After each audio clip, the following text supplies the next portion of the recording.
Welcome to the After Party Hangover. I am your host, Mangria Fueled. What's going on, my man? Mangria, my man, what is shaking? Not too much.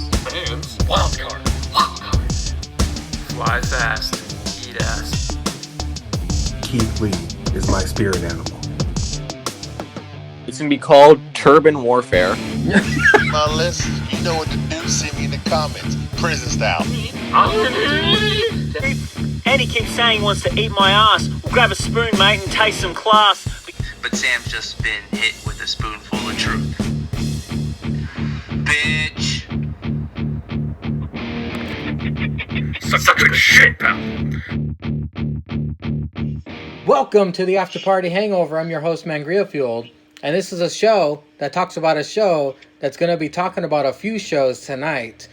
My co-pilot for the evening.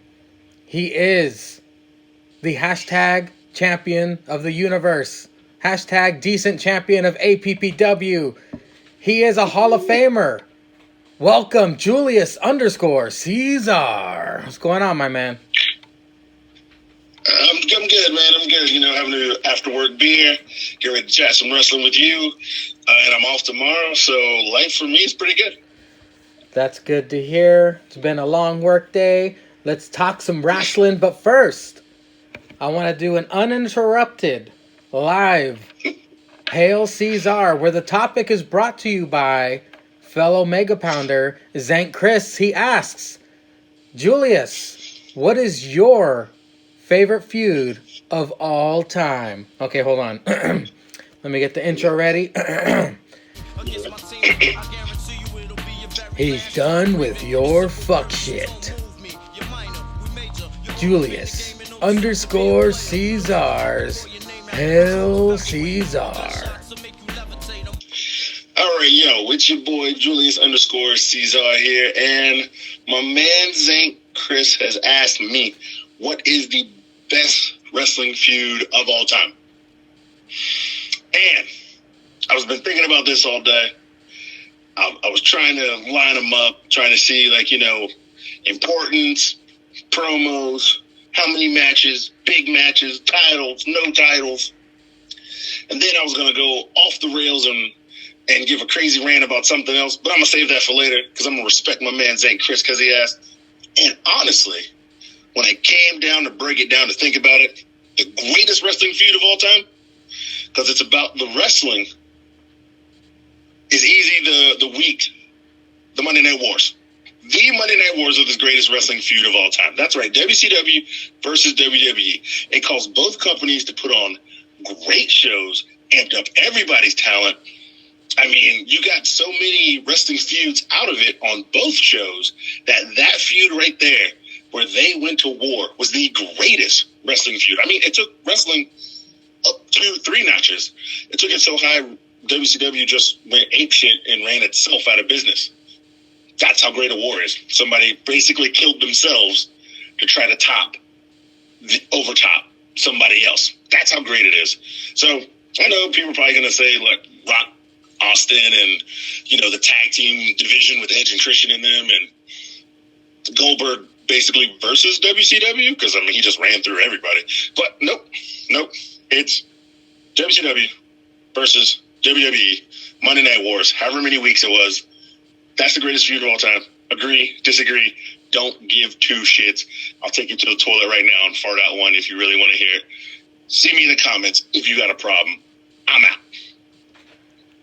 And also, a young gentleman named Mangria Fueled asks, Hail Ceizar, have you ever been caught masturbating before?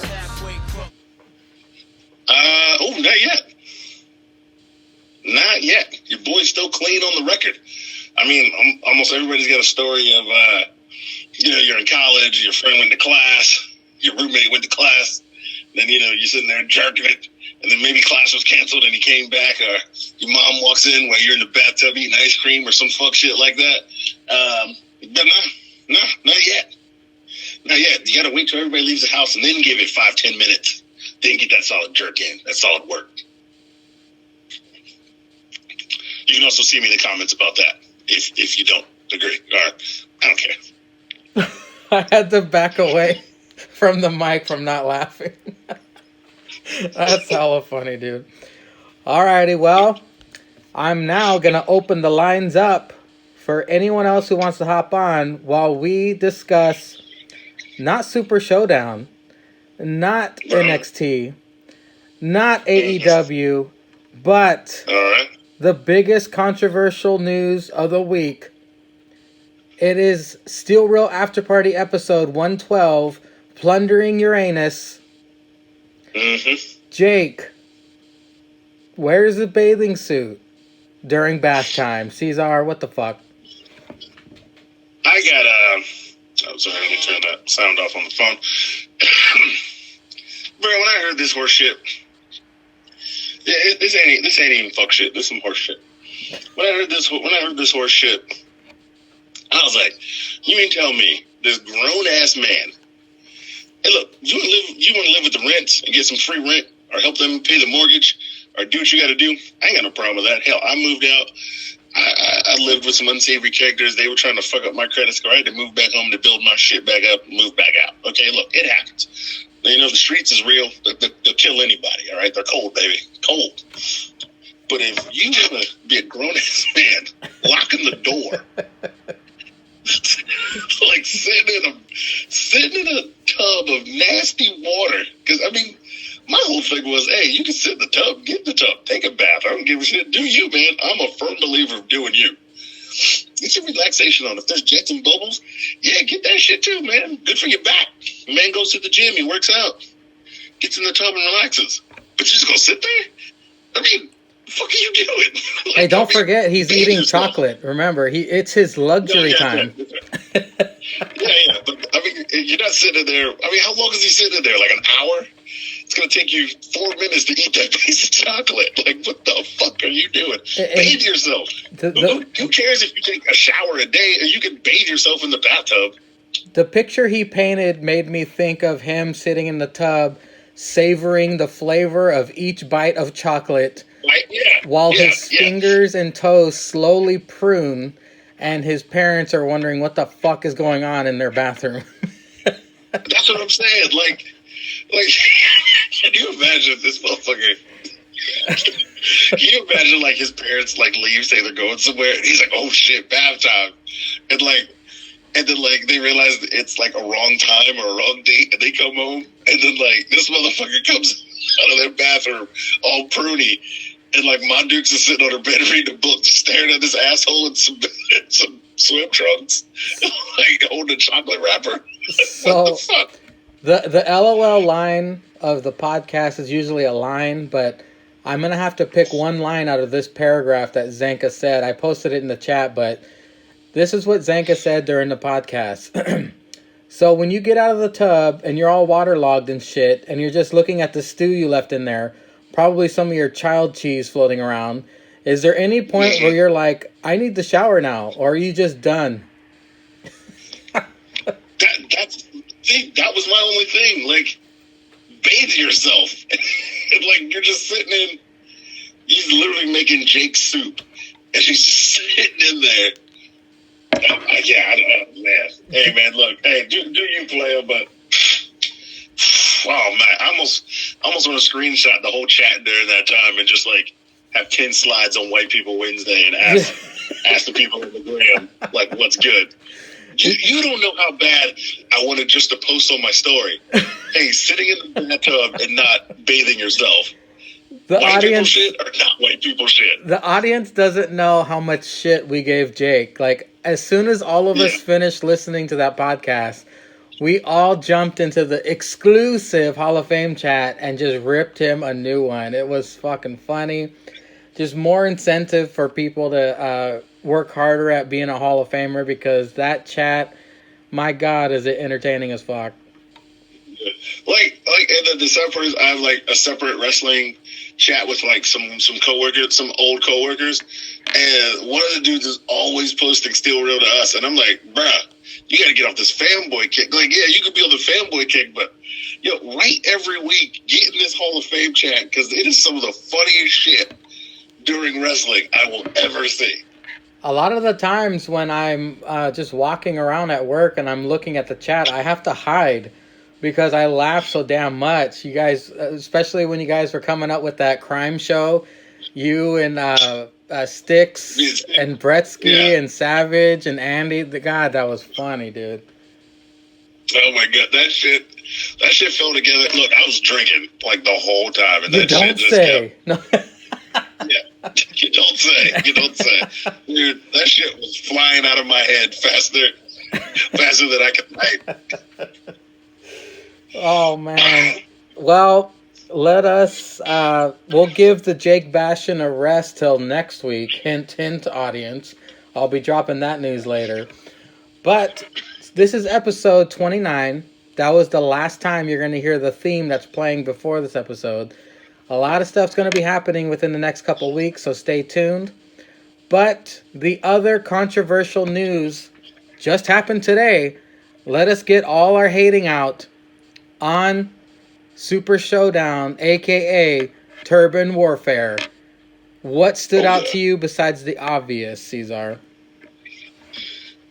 Well, I didn't watch the pre-show, so I didn't see the... Yeah, I didn't either. OC versus the Viking Raiders, but I'm kind of not mad that the OC won, because one, they needed a win, plus after losing to Ricochet week after week.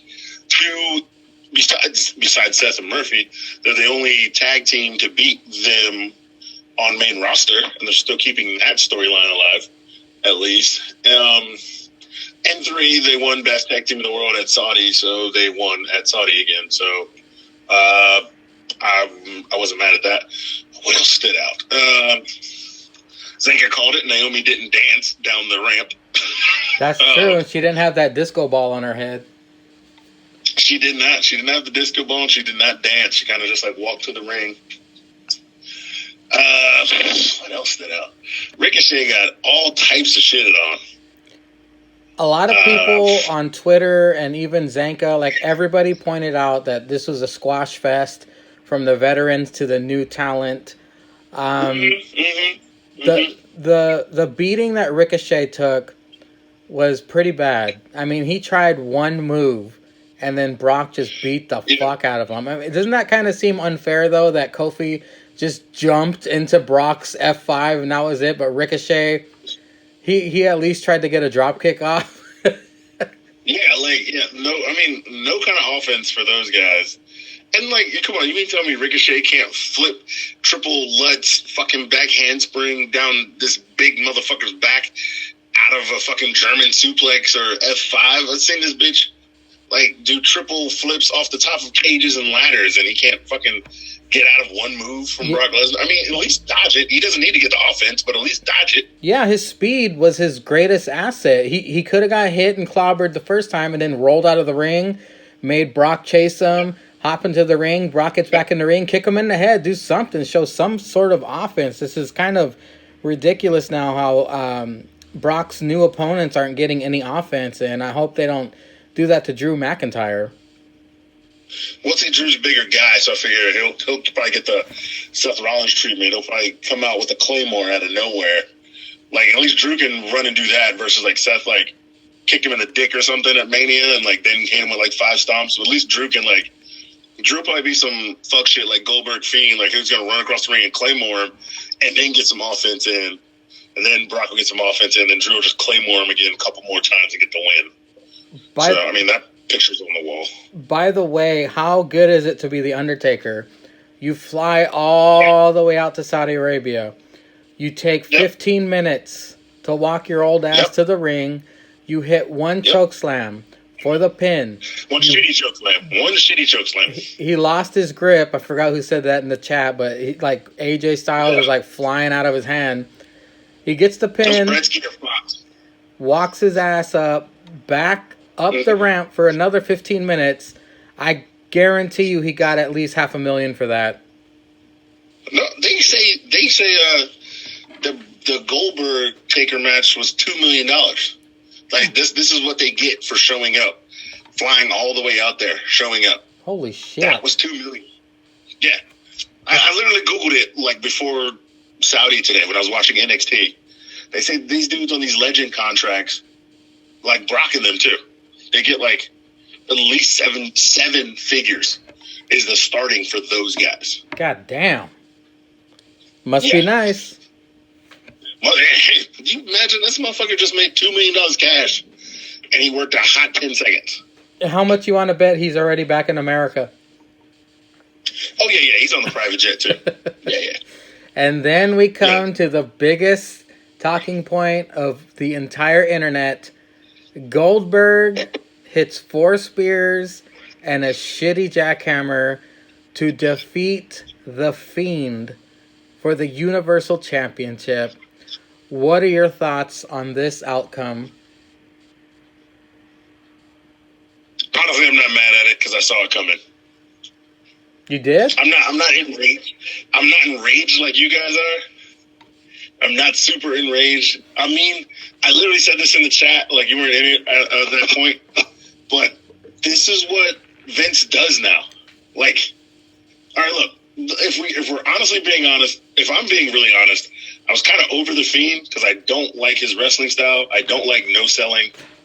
I don't like people pull out 18 finishers and he just gets up, does one mandible claw and wins. He's on some fucking Goldberg, Brock level shit with that, and he's a full timer. That's so true. I kind of don't respect that. I always hated the red light. Like, The Fiend was great. He was so great. I was on board. I was like, I personally still like the Eater of Worlds, but The Fiend was great. He was awesome until he got in the ring, and that's where you lost me. Well, I guess being a major fan of horror movies, he was like that horror movie character. And my favorite thing about The Fiend is his entrance. I mean, it still gives me a brain boner every time he comes out. I love the music. I love the motion. I love the lantern. I love everything about it. Too. You're correct. Until the match starts. Yeah, until the bell rings, and then it's like, oh, this is Bray Wyatt doing 3 moves instead of 8 moves. Yeah, and he just basically no-sells everything. Yeah. Like, everything. Like, I was with you guys, man. Bray Wyatt's awesome. He deserves better than this. I mean, he keeps reinventing himself into these great characters. And then I even like the Eater of Worlds, but that match he had at WrestleMania with Randy Orton was dog shit. Yeah. It was dog shit. But his match in the Elimination Chamber to win the belt was great. So he can go. He can put on great matches. Yes. One, I was over it. I was over it because I feel like that Daniel Bryan shit, they kind of shitted on Daniel Bryan. That Miz shit, they really shitted on Miz. Miz didn't even get any Fiend. He got sweater-wearing Bray Wyatt, who still no-sold everything like The Fiend. So I feel like Miz got shitted on. Seth Rollins definitely got shitted on. But those 2 matches were... The cage match was really horrible. And then, like, he threw that motherfucker into some pyro at a Saudi show, and then motherfucker just walks out, chokeslams him, takes the Universal title. I mean, we all wanted heel Seth, yes, but that was just a bad way to him lose the title as well. Well, let me tell you my thoughts on Bray. I was rip shit mad after, like, when it just happened and I saw it. I was Sam level mad when I saw that. As I kept reading online and everyone's reactions and I'm thinking, well, even The Undertaker lost, but he still came back and kicked everyone's ass. This isn't going to be the first time he fights Goldberg. I think he'll get his hands back on him. We're just devastated that they built this character so perfectly and they give his first loss to a part-timer. I think that's what the main hate is about. But what us marks need to think about is the world's not over. He's still there. He's still gonna wrestle. It's not the end of the world because the Fiend is still there. Goldberg's gonna be gone in a couple weeks, but the Fiend will still remain. Yeah, the Fiend is still there. But I also said this in the chat. Like, you can't be mad at them doing this because they always do this.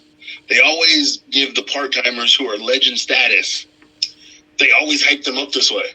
They always do it, and they always give them the belt when they want to hype shit out. Look, Rock did it to CM Punk's fucking legendary reign. That's and then true. He changed the belt and then turned around and lost it to John Cena because John Cena couldn't beat CM Punk. That was the thing. He couldn't get over CM Punk. Rock did it to Punk.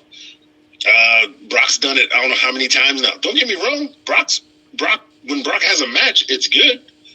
But when Brock shows up and just wants to beat the dog shit out of somebody like Ricochet, and then like Kofi, I mean, you can't be like, oh man, look at Brock sell to Daniel Bryan, look at Brock sell to AJ. He's a great wrestler. We all know he's a great wrestler.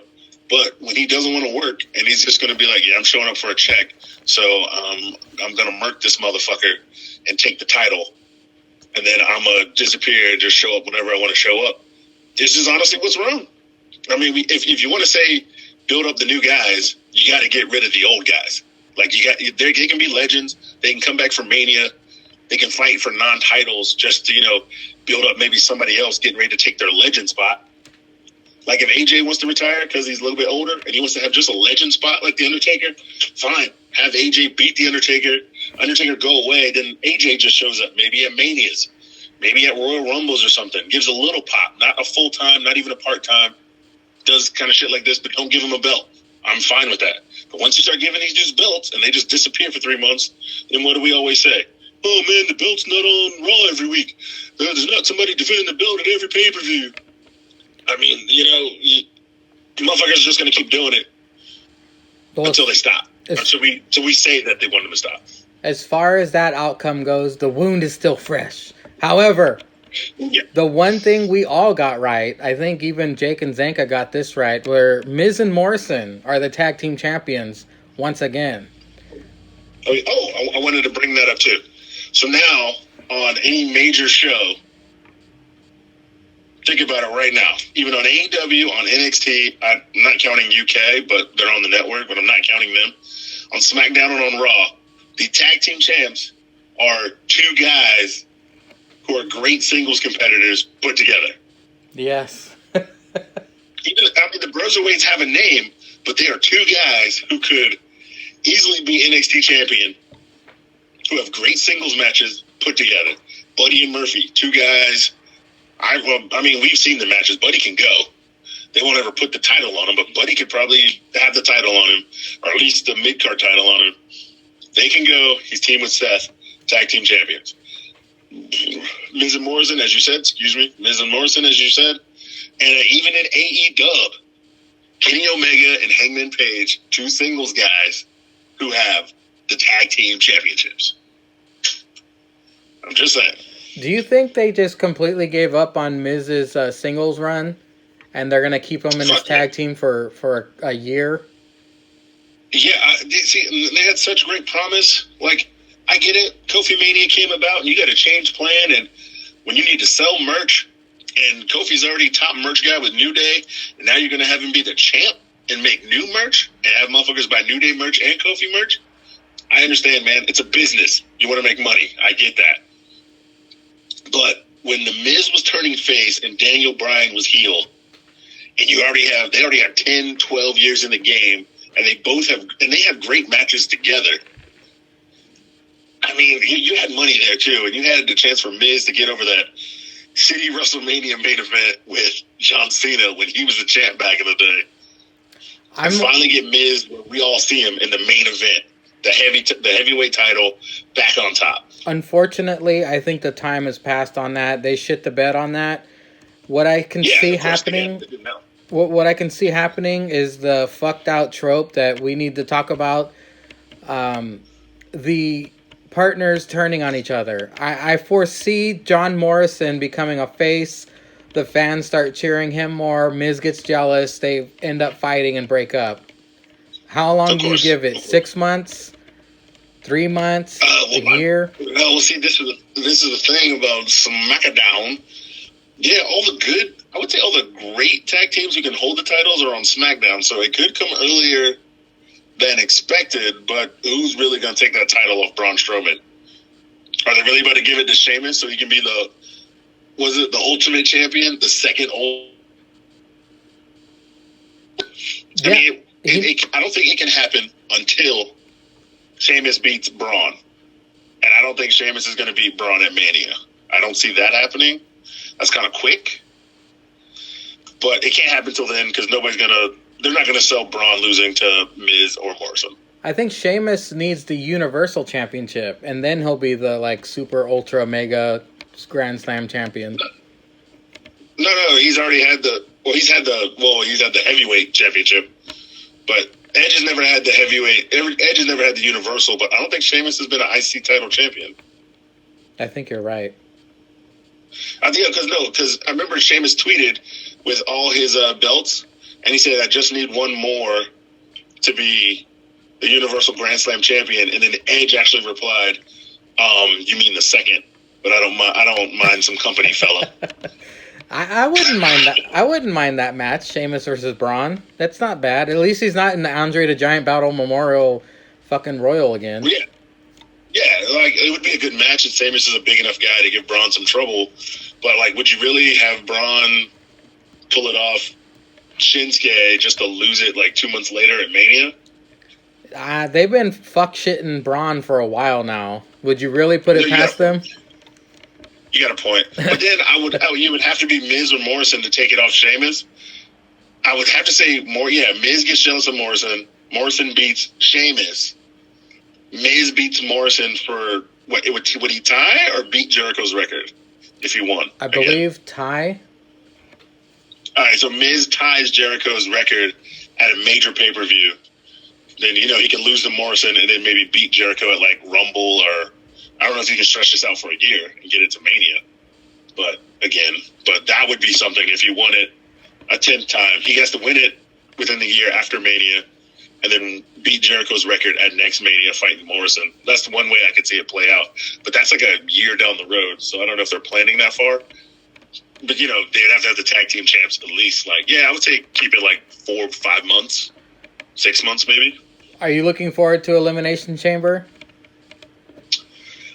Not so far. I don't even know who's in the men's, and I don't even know what they're fighting for. It's like a week from Sunday, and they only have the women's Elimination Chamber match announced. Everything else is up in the air. Right, and then obviously one of the women from the tag team titles is in it, so Asuka's in it. So there goes that belt. So that's not getting defended. They don't have any other matches announced, and we all know Shayna's gonna win it. We kind of knew Shayna's gonna win it. Even if Becky will find a way to get in that match, cheat, and make sure Shayna wins it, just so she can fight Shayna at WrestleMania. Becky will spit red mist in Asuka's face. Some red or some orange shit. Yeah, she's gonna spit in Asuka's face, and then Shayna's gonna pin that bitch, and then they're out. So are you ready for the AEW breakdown? Let's do it. Let's do it. We kick it off with Kenny Omega versus Pac in the 30-minute Iron Man matchup. My God, did AEW start with fire. This was incredible. I love how the fans weren't as obnoxious like the WWE fans with the countdown clock. As soon as I saw that countdown clock in the back, I was like, uh-oh. Are they going to count down like fucking WWE fans? Yep. I thought this as well. I do have to say, though, for another week, I think the last time we talked, they did some stupid shit like this. Don't get me wrong. This match was fire. This match was great. It closed the storyline. At least a single storyline. Yeah, the rubber match. I got some other stuff.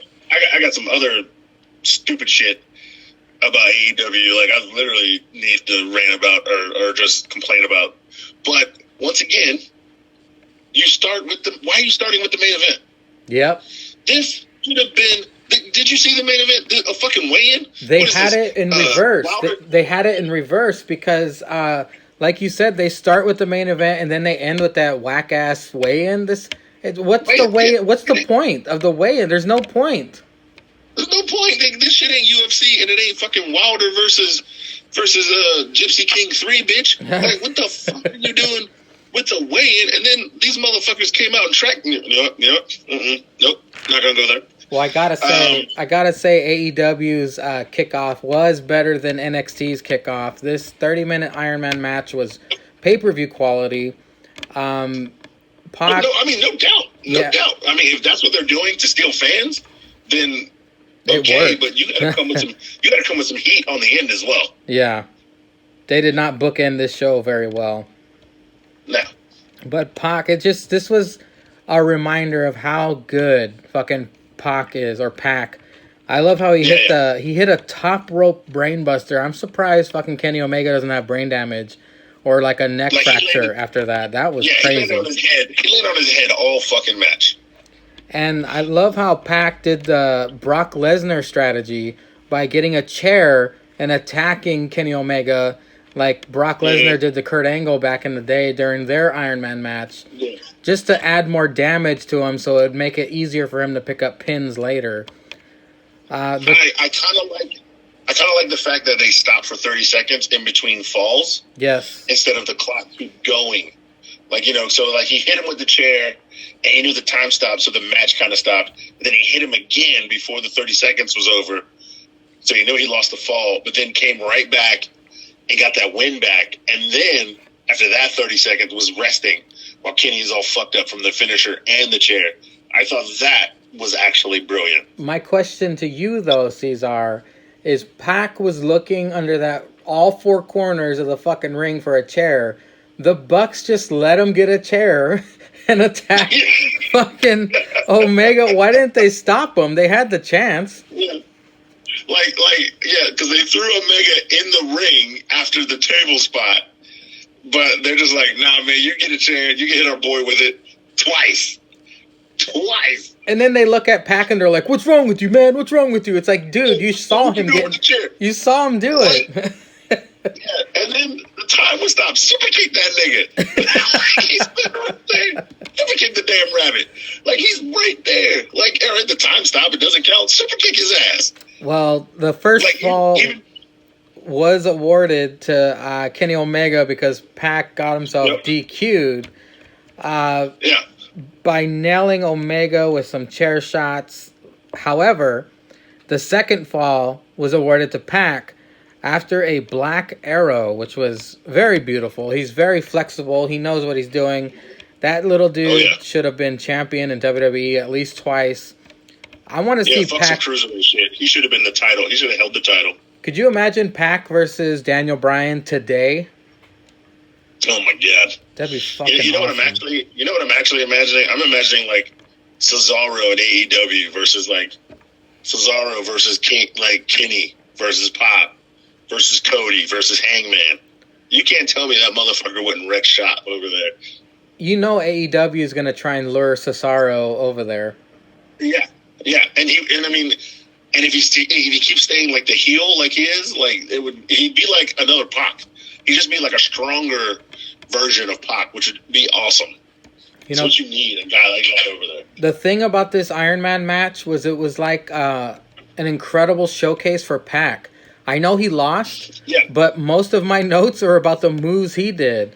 I wrote that Pac hit a Falcon Arrow from the ring apron to the outside floor. That fucking thing hurt. That looked like it hurt. Yeah. Shit was not like, I think that's the way they booked it because they knew Kenny was going to win.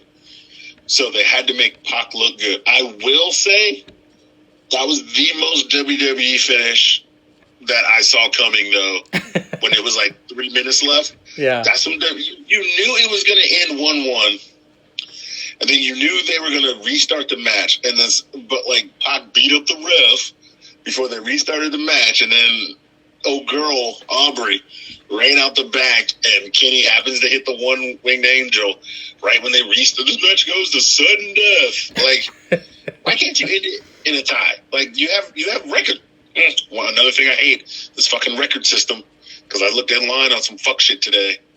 But if you have this record system that counts win, losses, and ties, and you show it every fucking time somebody comes up, and this is a rubber match, let it end in a fucking tie. So that when Kenny and them do lose these tag team champions and he goes back singles, you can pick this shit up again. Yeah, because you said the win-loss records, it's win-loss and tie, huh? They have like a win-loss and no contest or something? Yeah, it's ties and no contest. They could have did that, like you said, and said, all right, well, next week, the final fall will be determined when they main event next week's AEW in a singles match or something. Instead of going on a fucking page with like bats and guns and shit. I don't know. Yeah, anything. Get the staple gun out, whatever. Yeah, loser gets shot match. Shoot that motherfucker in the shin. He'll still kick out. Still kick out. That shit don't hurt.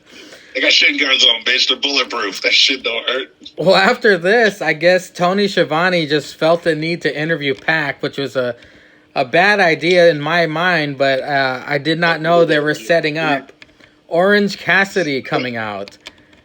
Yeah. The last person you'd think that would want to tangle with Pac. And, Orange Cassidy tries to take off his glasses or something, and then Pac attacks his ass. Which sets up the match at fucking Revolution between Pac and Orange Cassidy. Is this going to be a serious match, or is Pac going to murder him? They say he's going to try. But, it's not the first interaction they've had.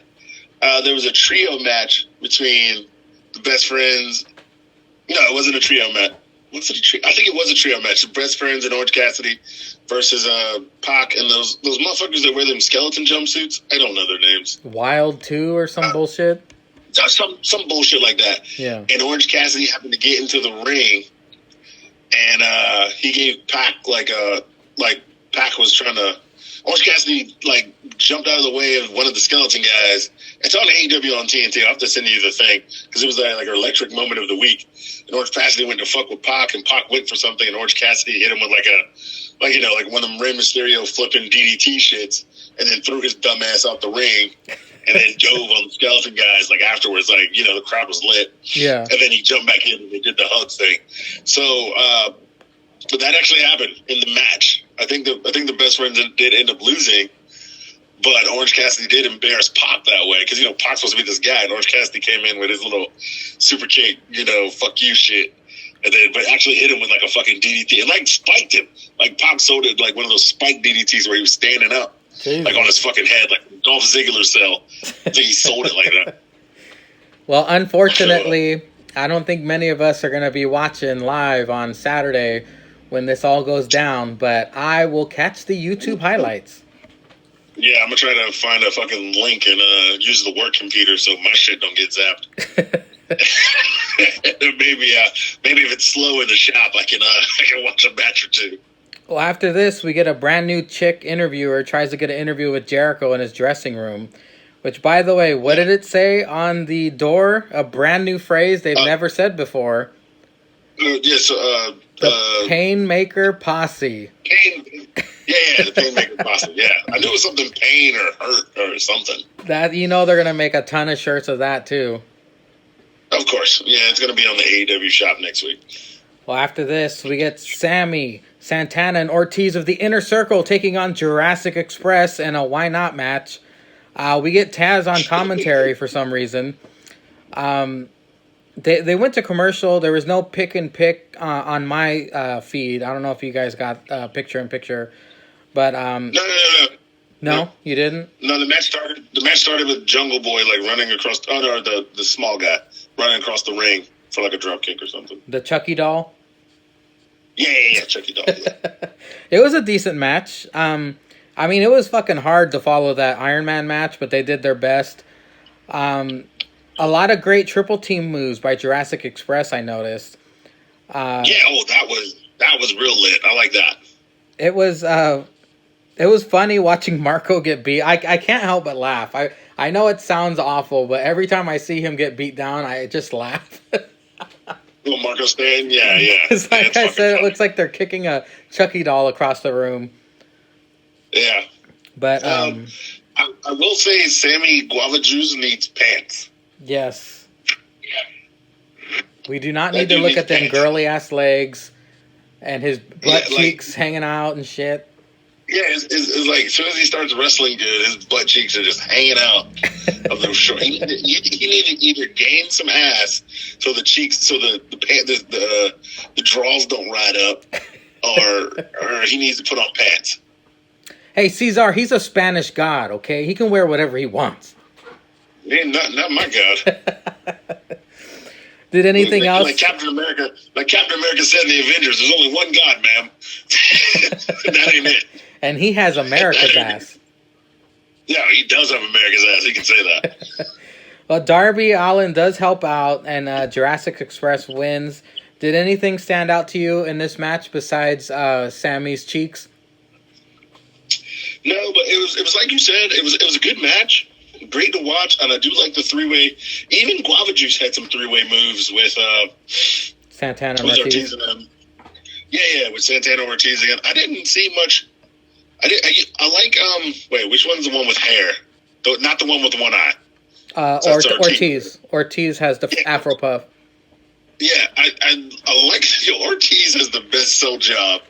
I mean, of anybody. That man sells a move like he should always be on Supercell Sunday on WrestleBotch. Yeah, I mean that man sells a move like nobody's business.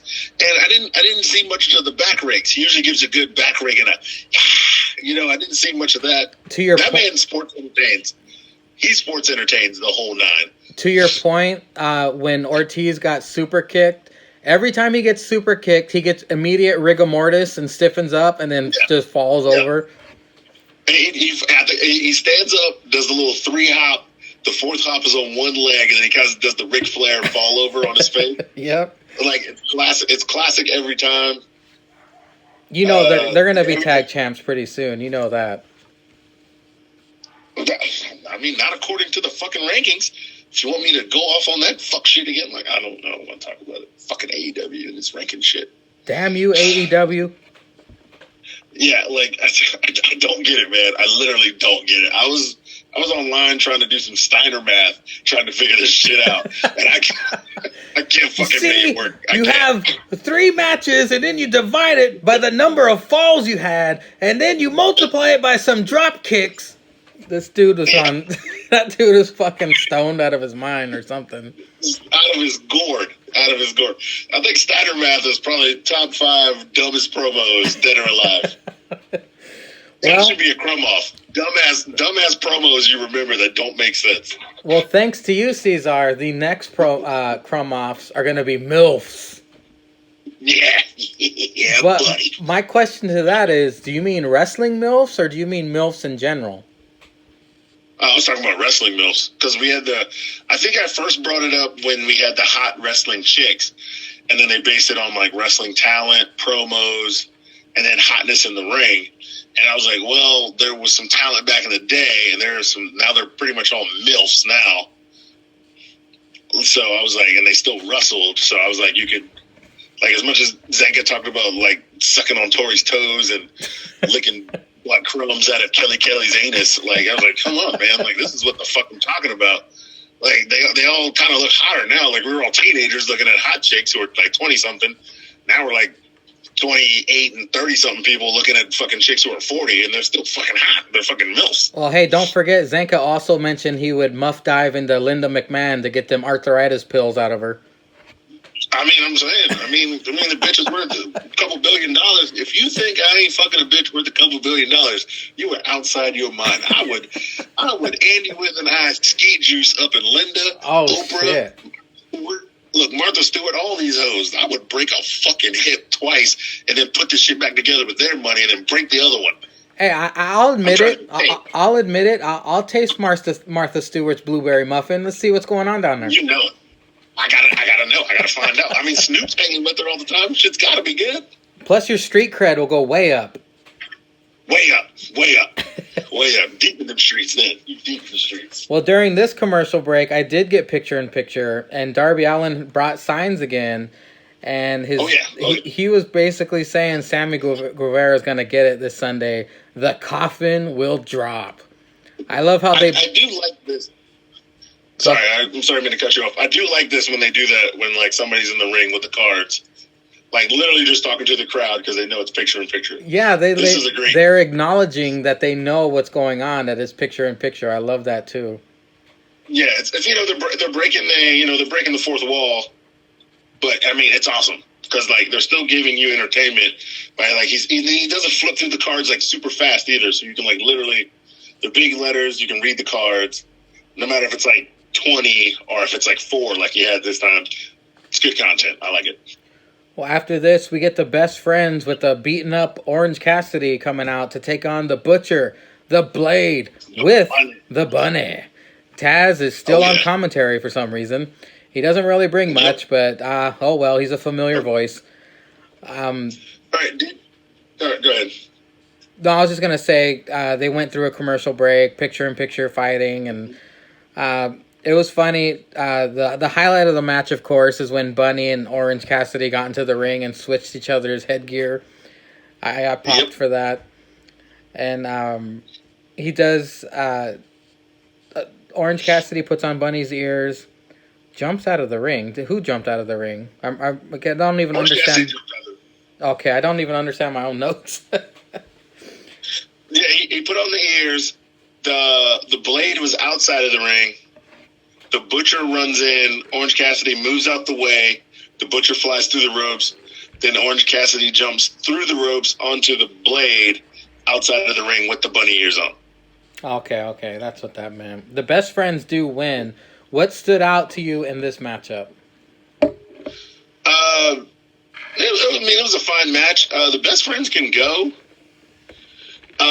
So this is actually this right here. When Taz said when the Butcher, Bunny, and Blade were running to the ring, this is where I did my, I guess, deep dive into the record system of AEW, and I almost threw my remote, and like I was almost writing shit down because I was like, I got to know what the fuck is going on with this record system. Because Taz was like, the Butcher, the Bunny, and Blade were coming out, right? Taz is like, oh man, I like these guys. They're out here. They're out here. You know, they out here to come give you a hurting. They're taking teams out. The record was 1-2 so far this year. Oh, like fucking Taz, man. All right, it was on TV. It says the record is 1-2, and I was like, man, they've wrestled more than 2 matches. I was like, I gotta check their records online. I checked the records online. So you have to check people's singles, but it has it with like, it actually says online, it'll say like singles, tag team, and then it says trios. And then it'll have last year's record and then overall record. And I'm like, all right, fine. So the Butcher, the Bunny, and the Blade, they're all linked together, right? Yeah. They have no singles. Here's my math. I saw it on TV. It said 1-2. And then they lost, correct? Yep. Like, we're on the same page. They lost, correct? Okay. I checked it today.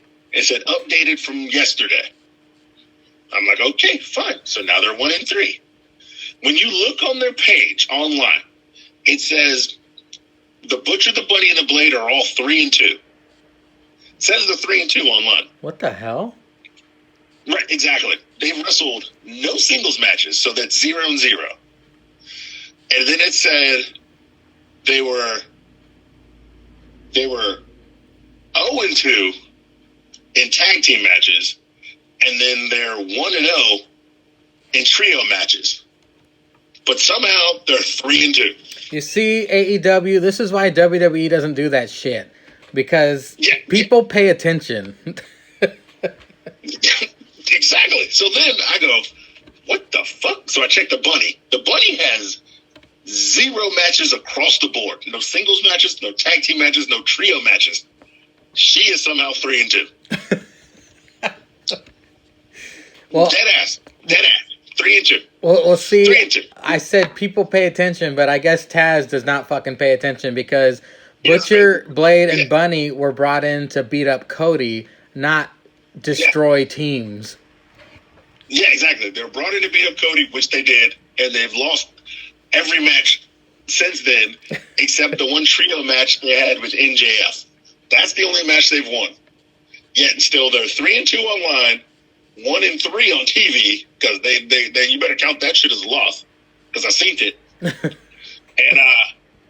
And then, so, man, dude, I went to a deep dive because I checked the ratings rank, ratings. Yeah. Because they only do the top 5 because the best friends are ranked 5 in the tag team division. So, it's 5 through 1, then the champs.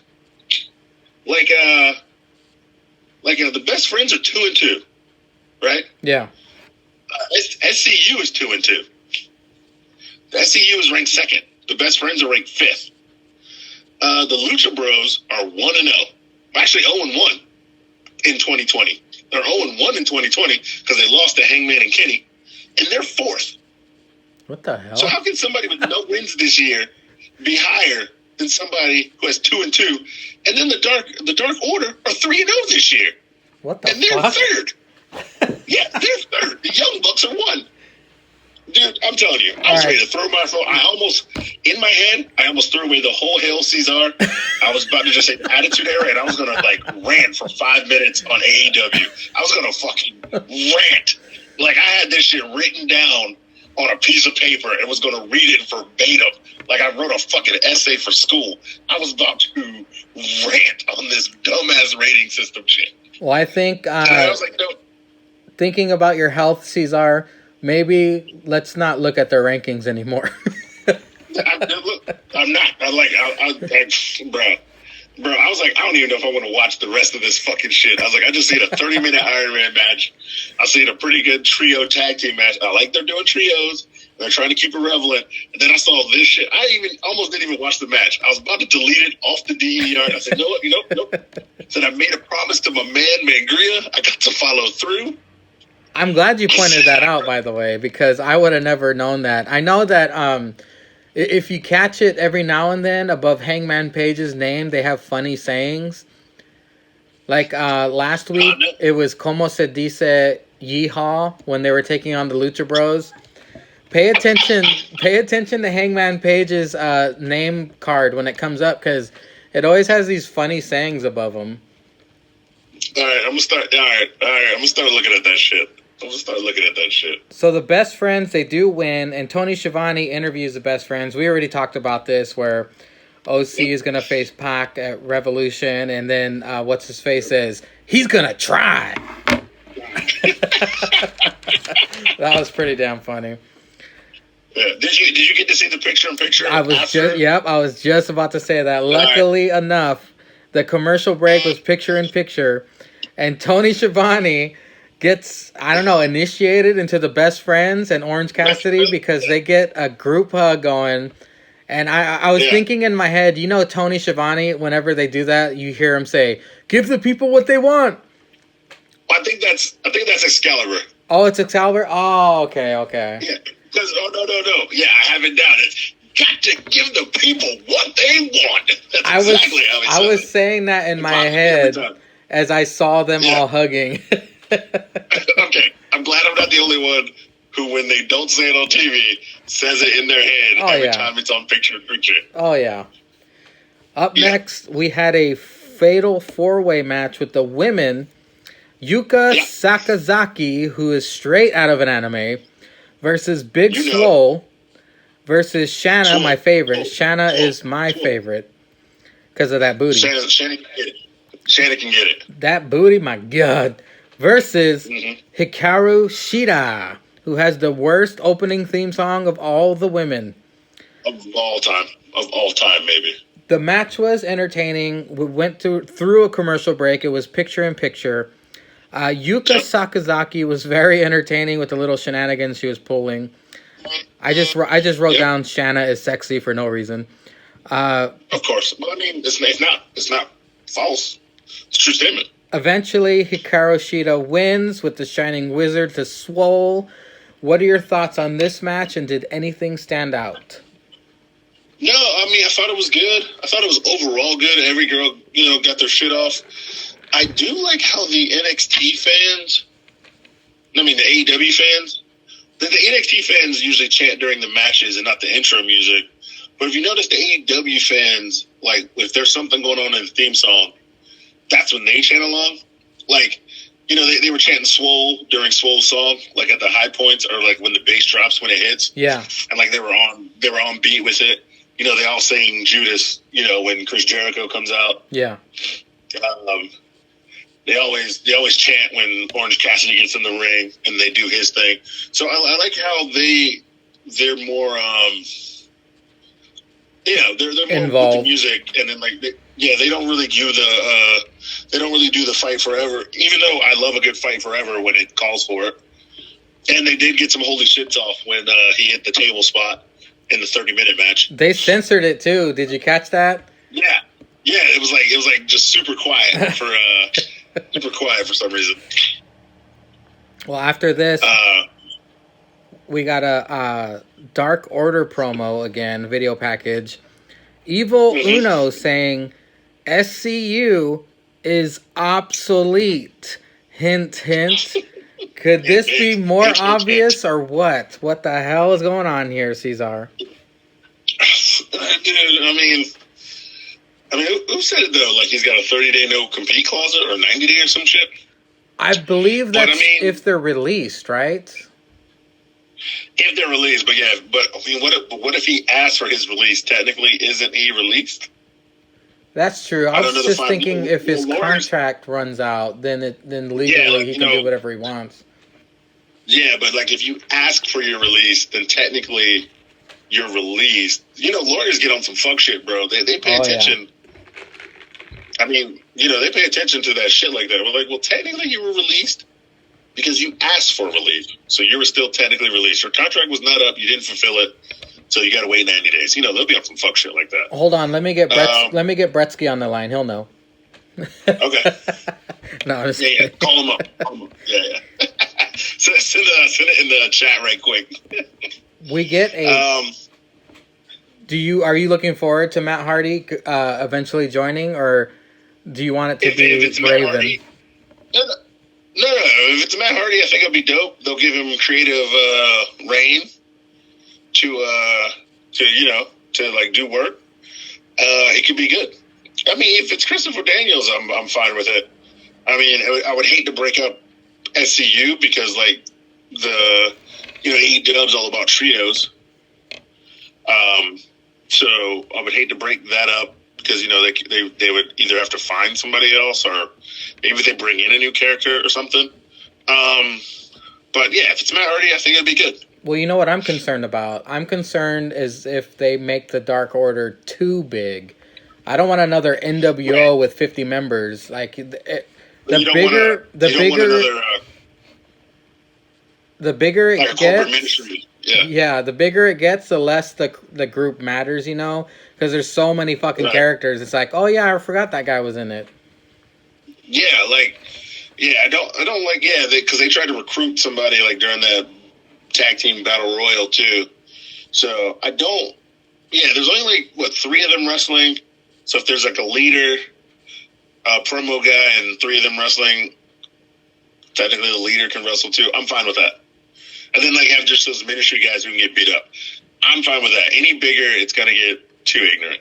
You know what I think would be funny is if they copy WWE and at some point a crooked ref takes off a shirt and has a fucking Dark Order shirt on. That'd be funny. Dark Order shirt on? Yeah. Like he's a secret Dark Order ref. Well, after this, we get a sit-down interview. JR interviews the Elite. And guess who's sitting there with a drink, not participating and getting offended by everything? Fucking Paige. They're furthering the story. Omega says mistake on accident to Paige, saying their teaming was a mistake, and Paige gets all offended. And Bucks say that Paige was a jobber in Ring of Honor. I was like, oh shit. Oh shit. Yeah, we made you. Did you we made you. You're getting jobbed over. We put you in Bullet Club. We brought you to Japan. We made you a star. I was like, ooh, shit, girl. You see, they are making every fucking match count with AEW storytelling. Since they have so much time between pay-per-views, they're doing an excellent job at building every single match on that card. Right. And this one has a ton of history. But does that make the Bucks the heel? Because when you're saying personal shit, that kind of makes you the heel. I think what they're portraying is that the Bucks are so frustrated with Paige's behavior and how he's drinking all the time that they're trying to cut him deep so they can, get him to say, yeah, man, I'm sorry, you're right. But it's not working because alcohol is his shield. And I relate. Oh, yeah, and it just makes him more angry. That's right. Well, we get the main event time. This is the lowest point of the entire show. I have very few notes on this one. Can we put a pin? Can we put a pin in it right quick? Yeah. One, I like the fact that Paige ended the interview not like saying, I don't need to listen to this, but he just said, I ran out of booze to drink, so I'm going to get a refill. That actually popped me. I was like, he didn't say, it seemed like if he had enough alcohol, he would just sit there and not say anything and just be mad. Yeah. But he was like, he goes, you know what? Whatever. I drank all my drink. I'm going to get another one. That's how it ended. I like that. 2, no Cody, no MJF to further the storyline. That's true. Maybe, do you think that they were like, okay, let's give the other stories time to breathe. People already know about Cody and MJF. Let's just move on to something else. I don't know, because like when we talk about this main event, a couple of people ran out even just to like give their storyline just a little bit more juice, or to let you know that they're fighting Saturday, and everybody else was on the card. That's true. At some point. That's true. Everybody else was on the card. Even fucking Paige had a fucking interview where he's getting lit. He's still on the card. No Cody, no MJF. Very just interesting. Saying. Not even Wardlow. Nothing. That's right. Wow. I wonder what the motivation was behind that. Maybe there's more to that story, or I have no idea. I didn't watch that whole thing afterwards. Yeah, I didn't either. I was at work, so like I watched it until I left work, and my DVR actually recorded it. I just haven't watched it, but I did see like the funny story is one of the opening stories on that was Cody and MJF, but for the people in the crowd who paid for a ticket, they didn't get to see it.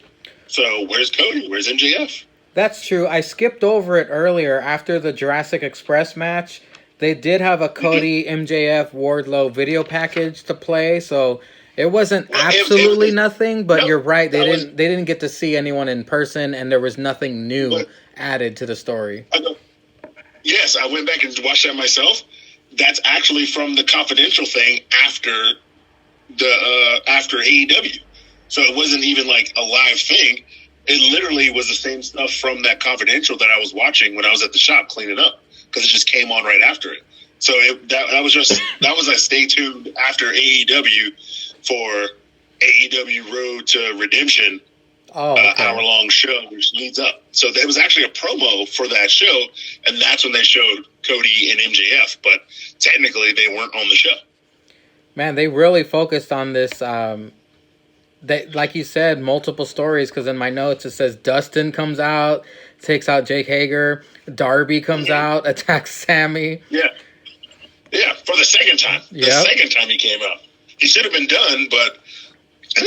well, if we're going to talk about it, why didn't these assholes just come out at the same time?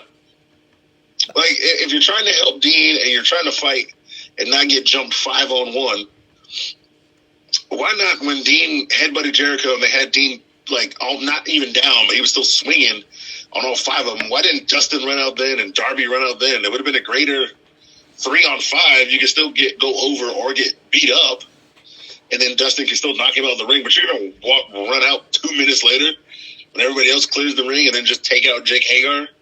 So still a 4-on-1? I keep calling him Hagar. They just want to stand out more. Yeah. I don't know, but did you notice that Jericho said Aaron Mahomes sucks? Yeah. Was that a baseball thing, or was it because it's not Aaron Mahomes, is it? It's Patrick Mahomes. Yeah, Patrick. So what the hell was he saying? I don't know. It's got to be somebody else. Or he may have said I thought he said Mahomes.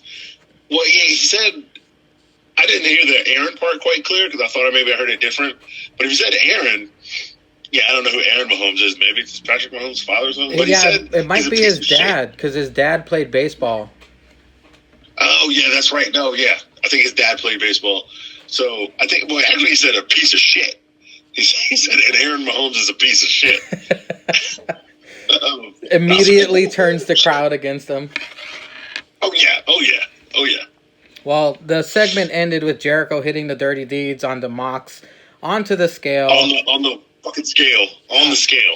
Jericho needed 7 stitches to close up the wound that Mox headbutted him, busted open Jericho. So Jericho's going to look a little funny heading into Revolution, and you know that's going to get busted open again. Yep. Do you think it was a little pre-blade job that went wrong? Usually you blade above, like on your forehead, right? Right, yeah. Usually it's a little high up, but maybe, or you think maybe... I think that's a shoot. Yeah, I think that's a shoot, man. He fucked him up. Maybe some of the eye patch, like, poked him in the thing, too. Because that was a different looking eye patch. I'm thinking maybe he headbutted him a little bit too wrong, and when Jericho fell, maybe hit his head on the title or something. It did look good, though, you know, with the camera close-ups and the blood all over Jericho's eyes. Yeah. Oh, yeah. It was a great shot. Great shot. Aesthetically, it looked rad. Yeah. Moving on to NXT, we open up the show with Charlotte arriving in style. And we kick it off with Dominic Dijakovic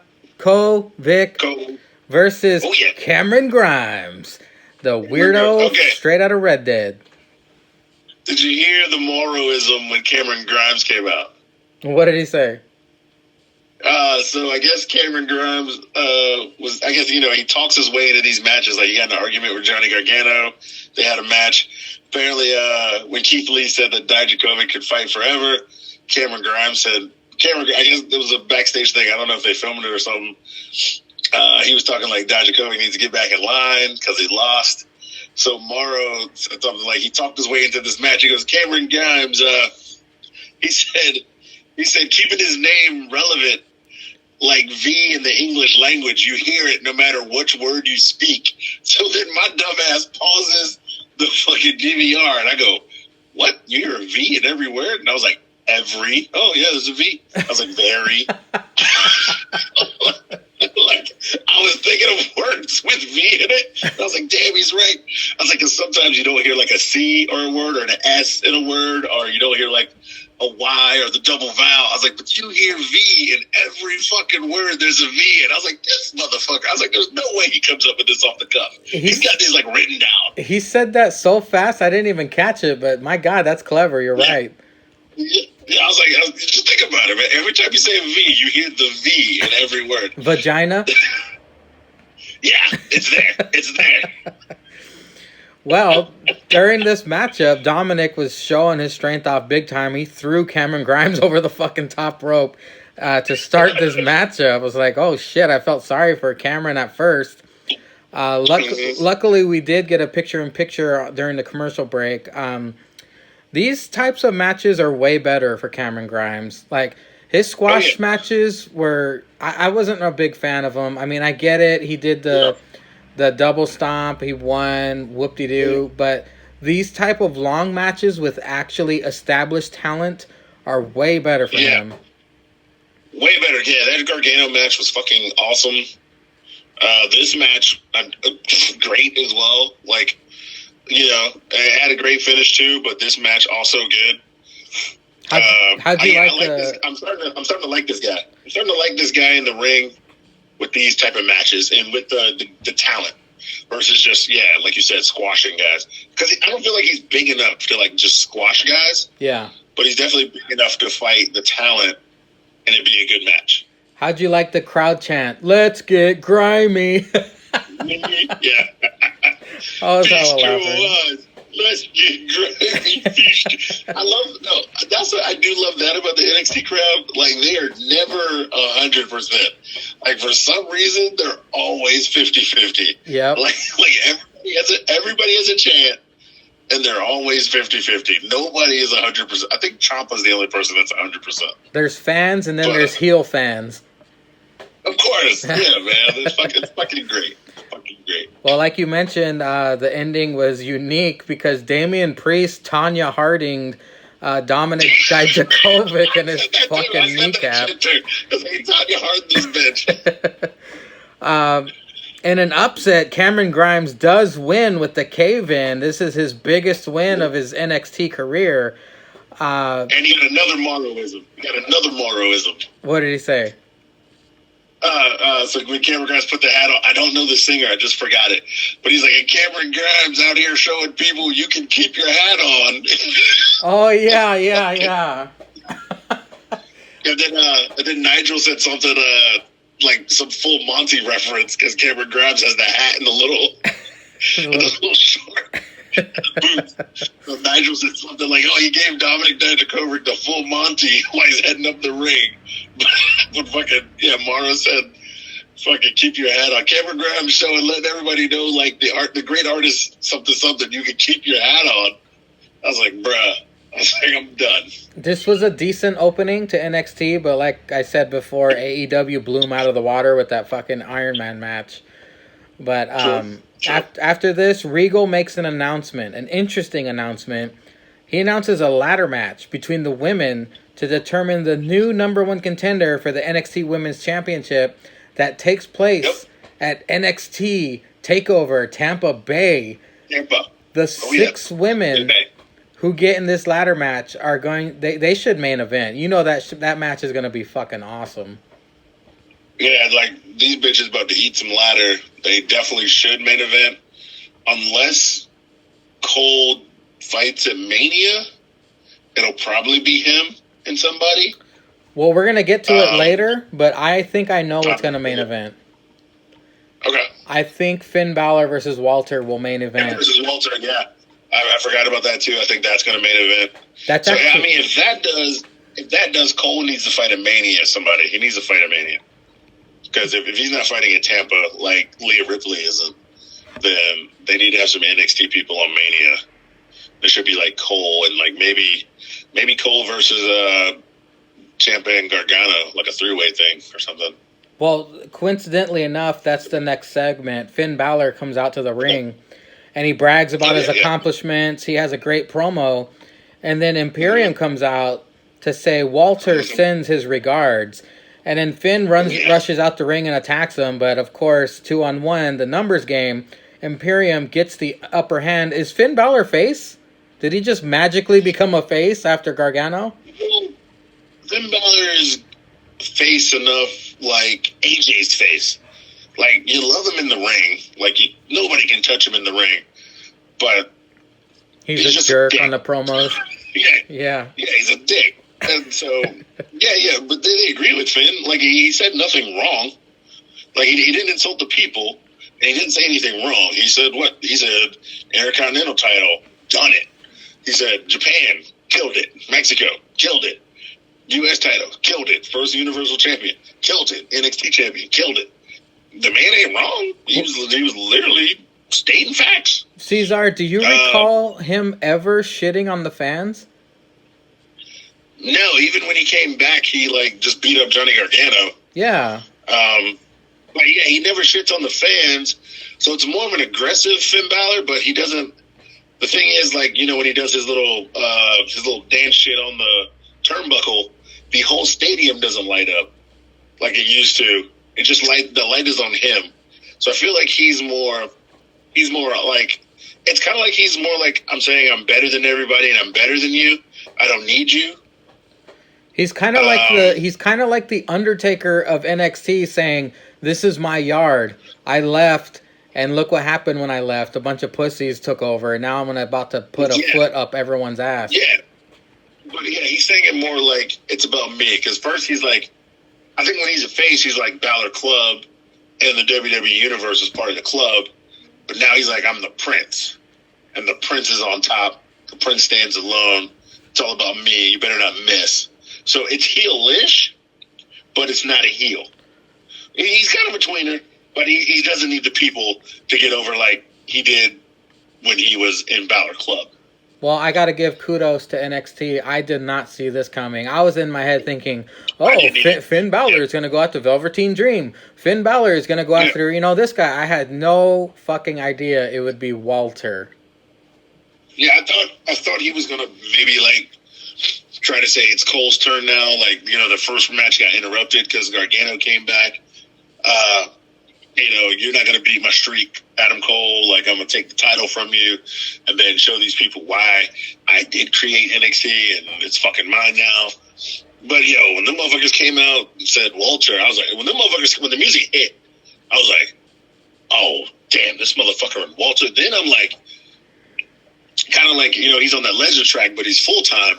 Like, is he going to be the one to beat Walter? Because technically, yeah, he's from over there. Yeah, he should be. He's already competed on NXT UK. I was like, are they going to give him another NXT belt? I was like, that would be cool. I get it. It would raise the stakes. Don't get me wrong. Walter's dope. And Walter's great. And Walter has great matches. But I feel like people would tune in to NXT UK on the network if Finn Balor was the champ and he's over there more. This is all Finn's idea because if you recall, he prefers NXT's schedule. And if he does go to NXT UK, he'll be closer to home. So I bet you this is all just Finn Balor's idea, and they're gonna obey anything he says to keep him under the WWE flag. So this is gonna be nothing. I mean, you can't say he wouldn't have great matches with the talent that you do know over there. Oh my God, like, him versus fucking Tyler Bate. All those people. Bitch, don't even say it, bitch. Don't even say it, bitch. You get me hype. I'm talking brain boners all around. Oh my fucking God! Him and Tyler driving 97, bitch. Oh man. My God! I would. You know what? Fuck that. If WWE sells the rights and that shit gets sold, I'd pay money to watch that bullshit. I give you I give you all the dollars. I work some overtime, bitch. I would pay to see that. NXT UK has a very bright future. Yes, it does. Well, this was the first of two really weird vignettes they played while they came back from commercial. It was like some kind of apocalypse countdown, like gray, weird, like black and white video. Did you catch that? No, I thought that was just like some commercial, so I kept fast forwarding. It was weird because it did it twice, but I'm guessing someone new is about to debut on NXT in the near future. Okay. Go back and check it out. They're only like 2 seconds long though. You got to catch them. Okay. After Finn Balor, I'll put that note in. Okay. After this, we get a Bianca Belair was interviewed as she arrived at Full Sail. She's talking about Charlotte, foreshadowing the main event to happen later on. And then Xia Li, a.k.a. Coronavirus, takes on Mia Yim. Head baddie in charge.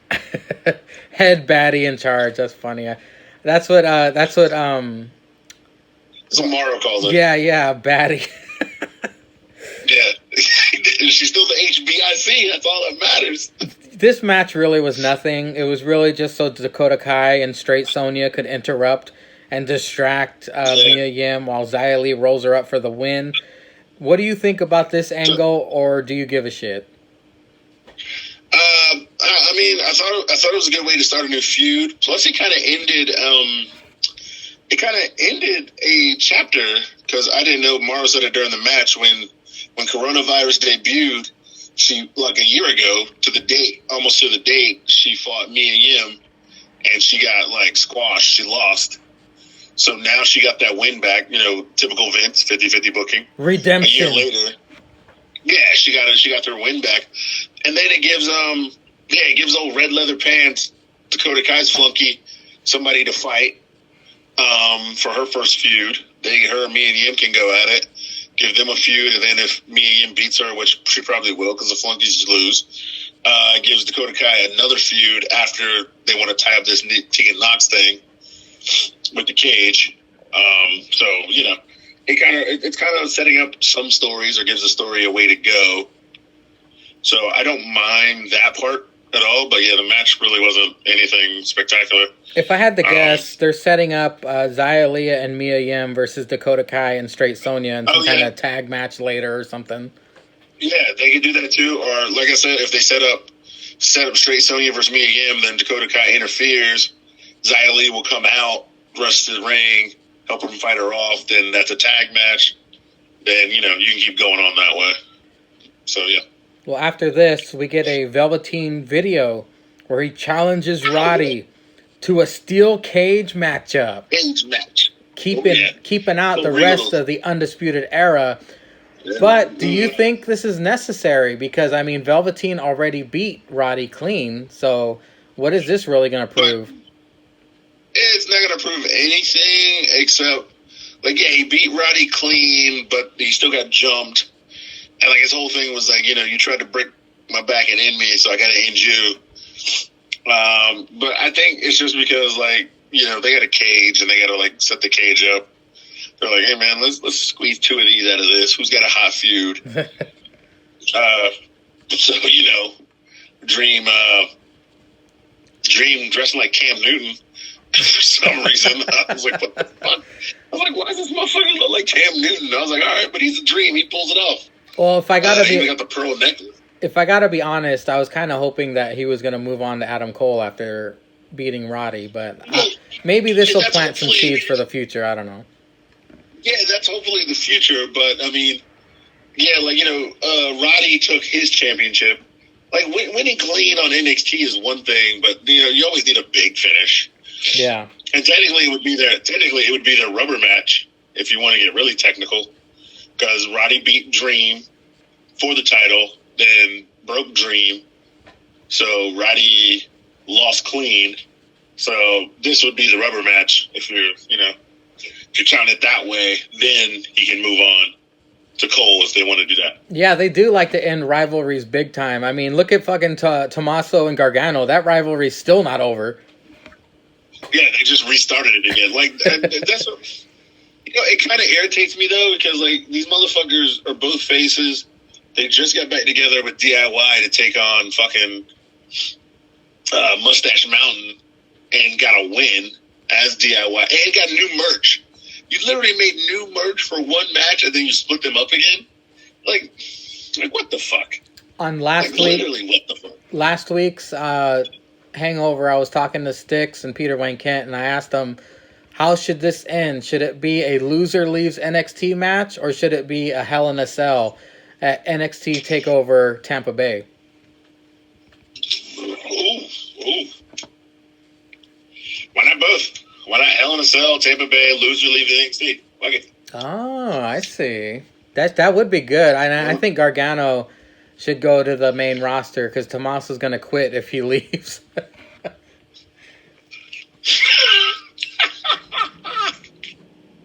Up next, 22-year-old. One of them say they're European and go to UK. Oh, that's We'll true. just go to the UK. That's true. They can go fight Finn over there. Yeah, they go fight Finn. Johnny will go fight Finn over there for the title. I wasn't aware of this, but Austin Theory is 22 years old. Can you fucking believe it? 22, taking on Tommaso Ciampa in a great match. These guys had a really good back and forth. The dude's so young, and he's wrestling like a veteran. Hold on. But like, when he had his first match against Roddy, they said they had met in, like, ROH before. Like, what was this nigga wrestling when he was 16 in ROH? He didn't have child labor laws? What the fuck is going on? He was 13. He just graduated from junior high just in time to go fight Roddy. No. He just had his first main girl thing to probably a picture of Trish, and then he fought Roddy in ROH. What the fuck? He sprouted a pube and put on the wrestling boots. Hey, look, that's all you need. That's all you need. You're a man now, baby. How did you like this matchup? Dude, I like this kid Austin Theory. He can fucking go. He was wrestling like he's been doing it forever. Forever. Like, his match with Roddy was really, really good. Like, I like that one. And I like this match with Ciampa. This kid is fucking going. If he's 20, God, he's younger than Dream. That's fucking crazy. Where are they finding these young guys with, like, who are wrestling like they have 8 years of experience? This is fucking nuts. Well, like Riho was wrestling at 9. Jesus Christ. I mean, he's not lying. He is the future of NXT. Yes. He's got a good look. I like his theme song. It kind of fits him.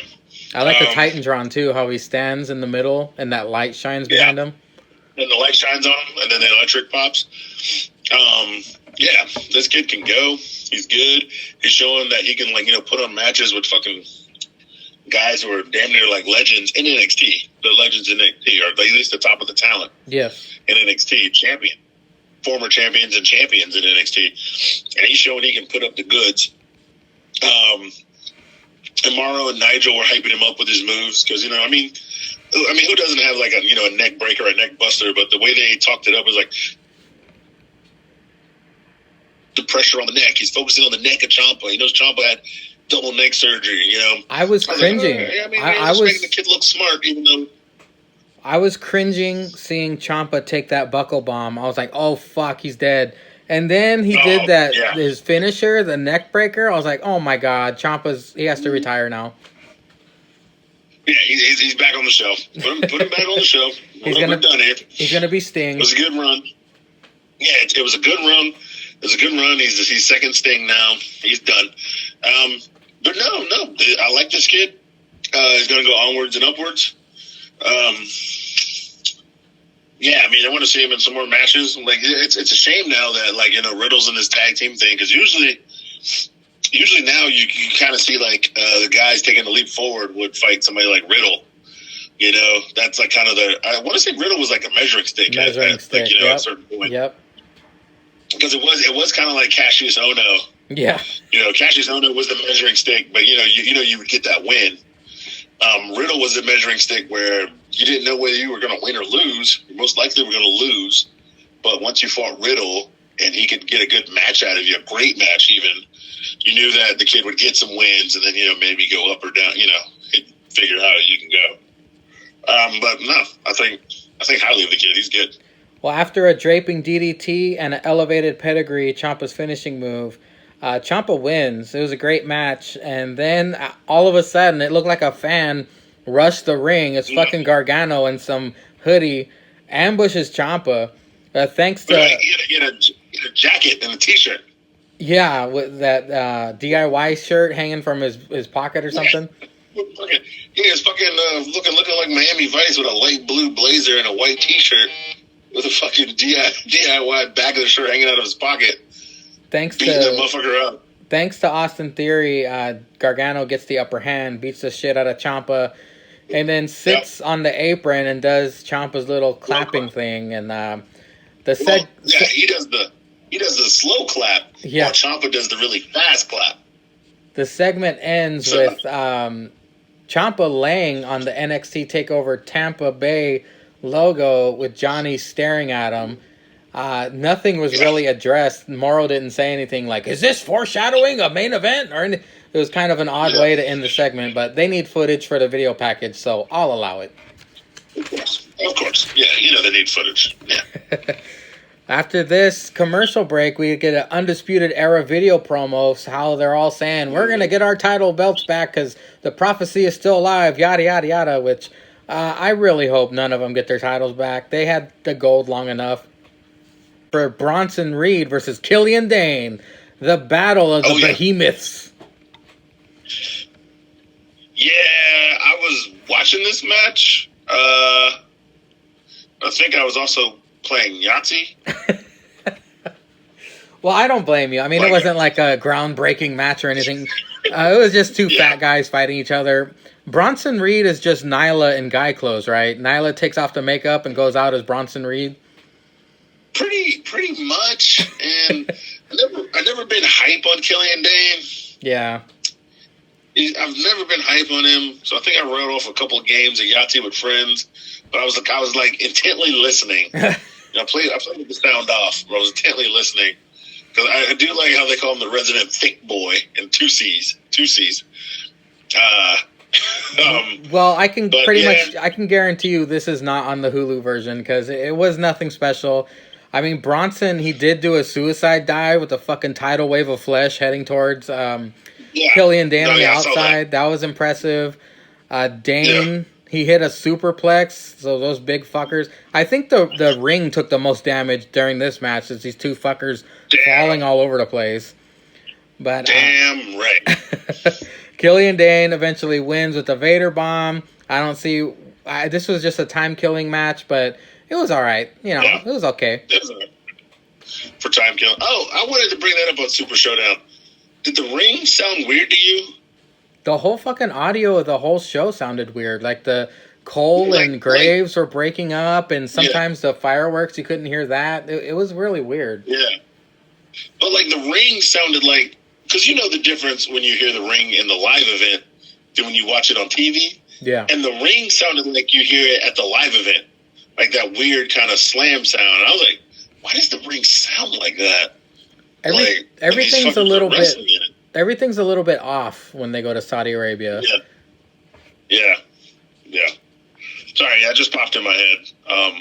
Because when he said superplex, I was like, oh yeah, but I really didn't hear. You know, when you watch it on TV, like the sounds are kind of melodic or something. Like you're used to it. And then when you see it live, you're like, damn, the ring sounds weird. We're like, oh yeah, it's the live version. The mic's under there. I think it was Savage who brought up the audio issues as well. I noticed that happening during the show. After the Killian Dane match, we get a Broserweights video package. These guys are just gold together. They're just they're on a roll. They won the Dusty Cup, then the tag titles. Yeah. Whatever comes next for these guys is going to be amazing. I just hope, like Zanka always says, we get way more vignettes with Bro doing his stoner gimmick. That's pretty fucking funny. Well, it's not a gimmick, it's real, but... Yeah, and then the fucking post he put today, when Goldberg had a title in his mouth, and it said Billy G fucking been watching the Bruiserweight tapes. Oh my god, I fucking... Like, when Zanka said that shit, and I fucking died. I literally clicked follow on Matt Riddle's IG. I was like, I don't know how I'm not following him, but I was like, this dude's getting the follow for this one. I was like, he can post shit for the rest of his Instagram life. I'm never not unfollowed him for this shit alone. So far, so good for the Broserweights. Yeah. And that fucking... Somebody said something like this. I hope somebody just starts doing the Matt Riddle walk to the ring.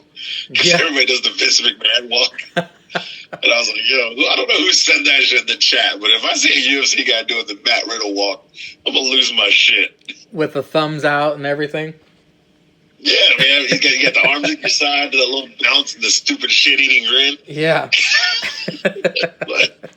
Well, that's what I want to bring up. How come Matt Riddle doesn't have matching slides that he kicks off? Like, this dude would be wearing yellow and black jacket, yellow and black tights, and then pink and blue slides. Like, what the fuck? How come this man not have matching slides? They're always pink, aren't they? Yeah, they're always like pink and blue. Like, he always wears pink and blue. He used to wear blue a lot. And they would match, and I don't think it bothered me. But now he'll wear, like, red or green or yellow. And them shits are still, like, pink. I'm waiting for the day when he kicks off those slides behind Pete Dunne, and one hits Pete Dunne in the head. I can't wait for that day, man. Oh, my God. That should be gold. Up Pete next... Dunne just kind of stares at him. He's just going to stare him down. He'll stare at him and be like, what the fuck?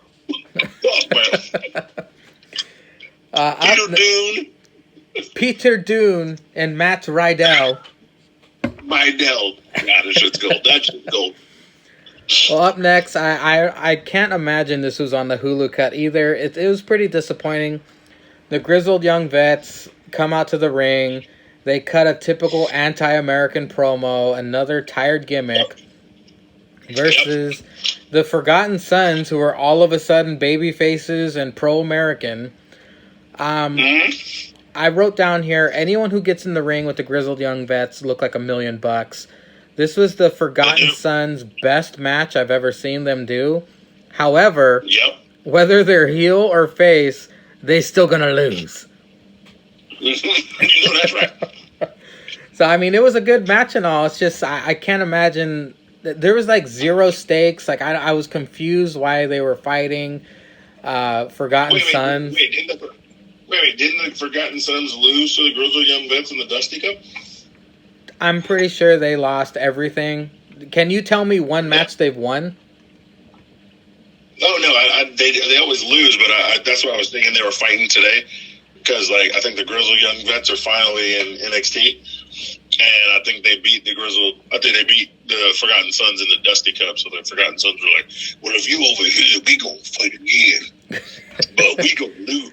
Hey, the only positive thing I can say about this is Forgotten Sons got TV time. Yeah, they got a check. They got a old check. We get a. Is it just me, or do the Grizzly Young Vets just do a shatter machine? A what?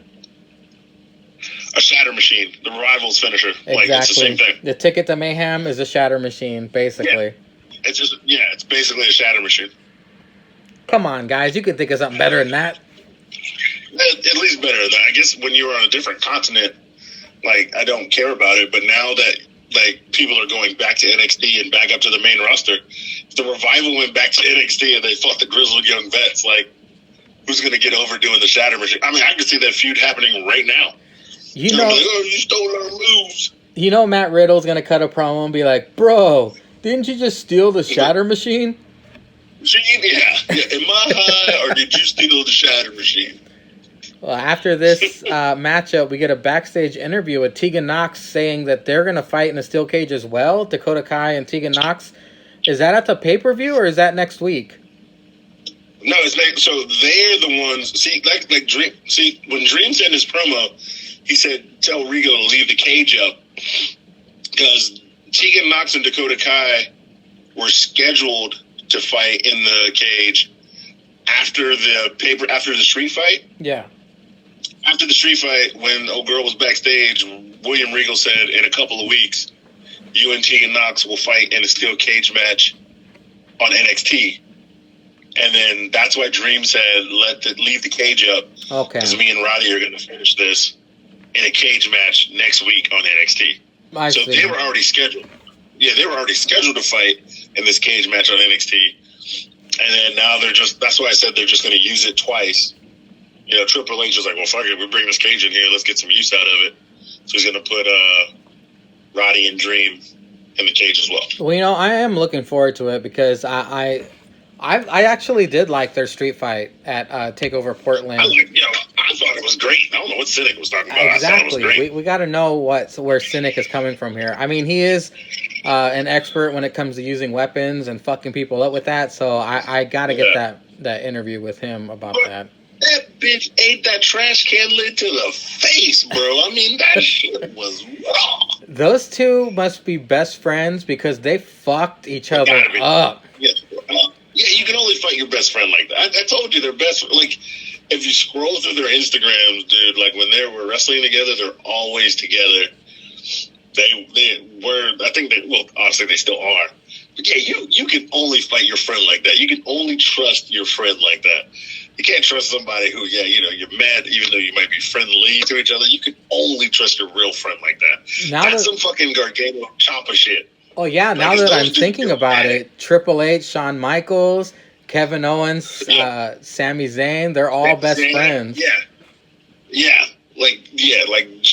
Gargano Ciampa. Yeah, you can only trust your best friend to, like, literally fight you like that and, like, keep you safe. Because, like, they're going to swing, but they know, like, the limit and what you can take and what you're going to do and then, like, how to fuck each other up like that. You can only trust your best friend to fight like that. Well, after this, they catch up with Damian Priest. He's hanging out with his hose, by the way, leaving the arena. You know it. He says, hey, it's nothing personal with Dominic. He just is in the way of something I want.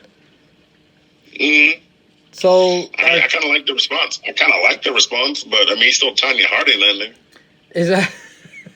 Does he get a discount on Godfather's hose because he's in the wrestling business, or are there two girls?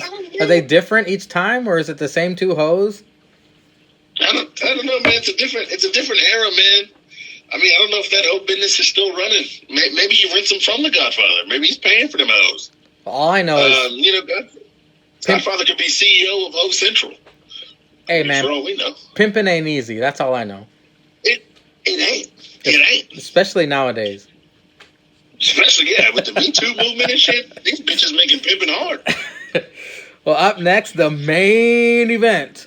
Bianca Belair gets her shot at the Queen, Charlotte Flair. And I like this better than AEW's main event. Exactly. They nailed it with the main event. So I know that NXT got smoked in the ratings again.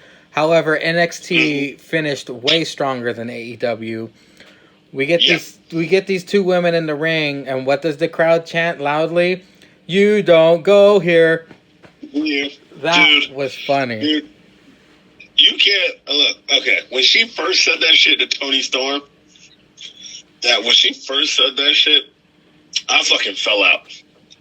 I fucking fell out laughing. I love how, like, And then, like, I listened to the Corey Graves podcast of hers, and, like, you know how she talks so intelligent, right? You know, Yeah. and so normal, and like she completely flips it for Belair.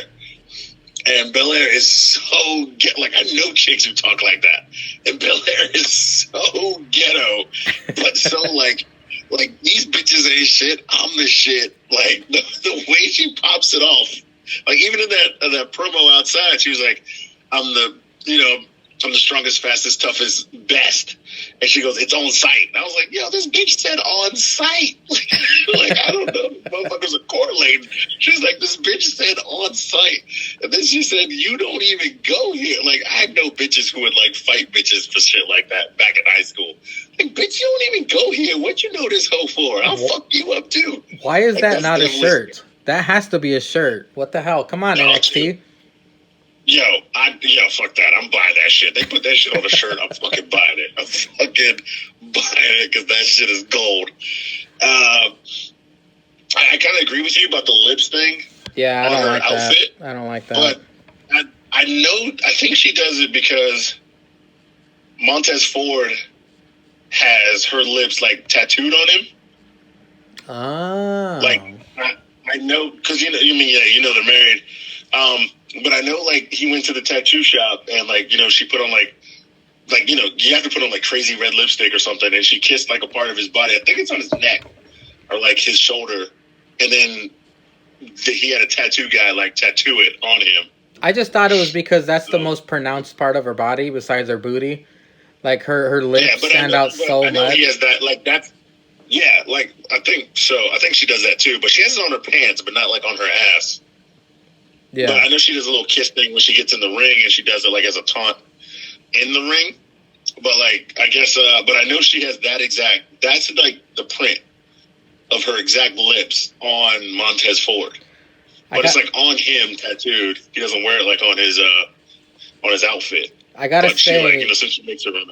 Bianca Belair is impressing me every single match she has been in lately. Every single match. Especially this one when she lifts Charlotte for the Glam Slam. How fucking strong is Bianca? My God, Charlotte's like a giraffe, and she picked that big-ass white honky up and slammed her ass on the floor. I'm surprised Beth didn't go out and hug her. Yeah. I know, like, Kathy Kelly posted it when she posted a picture of Bianca Belair. It was like, one of us is something and one of us is like a two-time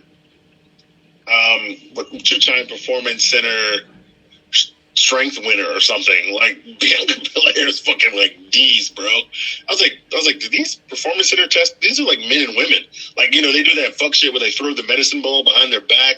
Like, they have to run fast. They have to do like as many jumping jacks, and then they have to do like jump rope, and like she's won the circuit like twice. And I think some of these circuits are like with the dudes. So, like, she's out here, like, putting in work. If I was Montez, I'd be terrified every time I got a hand job from her.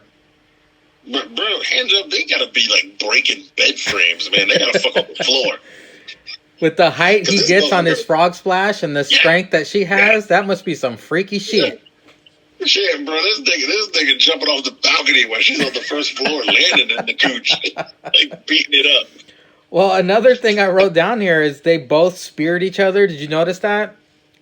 Yeah, like that was the ending. Like she gave her a spear, then she speared back and gave her natural selection. Well, it reminded me of when Jake and Zanka they list the people who do spears, and they always leave off Charlotte. Charlotte's been doing the spear for a long time, but they always leave her off that list. Oh, I remember that. They said, like, WrestleMania is going to be spear heavy. Yeah, Edge, like, Roman. Goldberg's got a spear. Edge, Roman. Yeah. They're like, fuck Bobby Lashley. Bobby Lashley has a spear, so now fucking Charlotte has a spear. And now Bianca? Jeez. Yeah, Jesus H. Christ. All right. Do you want a triple threat, or do you want Rhea versus Charlotte?